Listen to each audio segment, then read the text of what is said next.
Hello everyone, সবাই কেমন আছেন? আশা করি সবাই ভালো ও সুস্থ আছেন। আপনাদের মাঝে নতুন নতুন রান্না নিয়ে আসতে কিন্তু আমার খুব ভালো লাগে। চলুন দেখে নেই আজকের রেসিপিটি।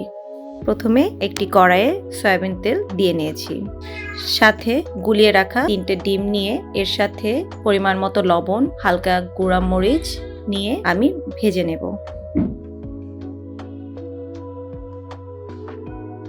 ডিম ভাজা হয়ে গেলে এগুলো আমি টুকরো করে নিচ্ছি।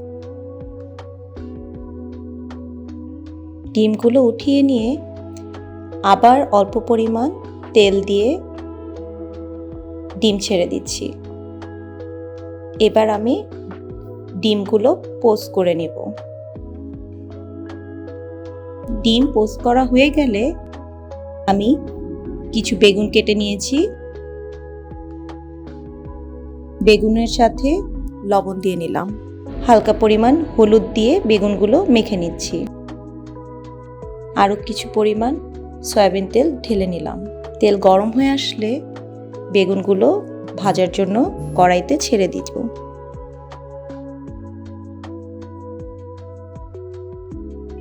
নেড়ে চেড়ে কিছুক্ষণ বেগুনগুলো ব্রাউন কালার হওয়া পর্যন্ত অপেক্ষা করব।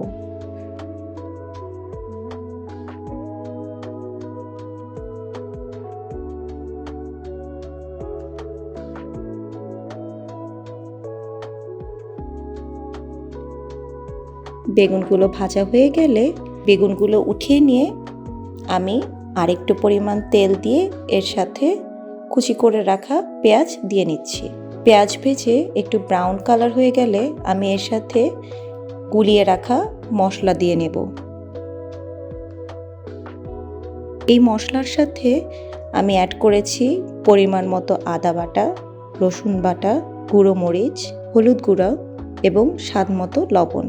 এরপর নেড়ে চেড়ে মশলাগুলো কষিয়ে নিব। সাথে দারুচিনি, কয়েকটা তেজপাতা, কয়েকটা এলাচ দিয়ে নেড়ে নিব। অল্প পরিমাণ পানি দিয়ে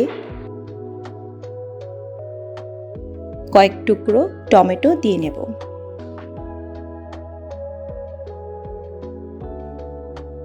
টমেটো দেওয়ার পর আমি ঢাকনা দিয়ে ঢেকে দেব। মিডিয়াম আঁচে রেখে কিছুক্ষণ রাখার পরে আমি ঢাকনা উঠিয়ে দেখব মশলাটা কষিয়ে এলে উঠিয়ে রাখা ডিমগুলো এবং বেগুন ভাজি ছেড়ে দিব। আবার ঢাকনা দিয়ে ঢেকে দেব কিছুক্ষণ পর। এরপর ঢাকনা উঠিয়ে টুকরো করে রাখা কাঁচামরিচ উপর দিয়ে ফেলে দেব।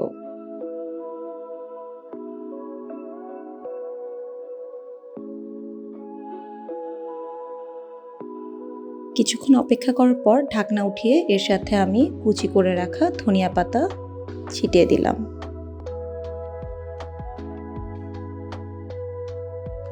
এই তো তৈরি হয়ে গেল মজাদার স্বাদের বেগুন এবং ডিমের সুন্দর একটি রেসিপি। আজকে এই পর্যন্তই। ইনশাল্লাহ আবার অন্য কোনো ভিডিওতে দেখা হচ্ছে।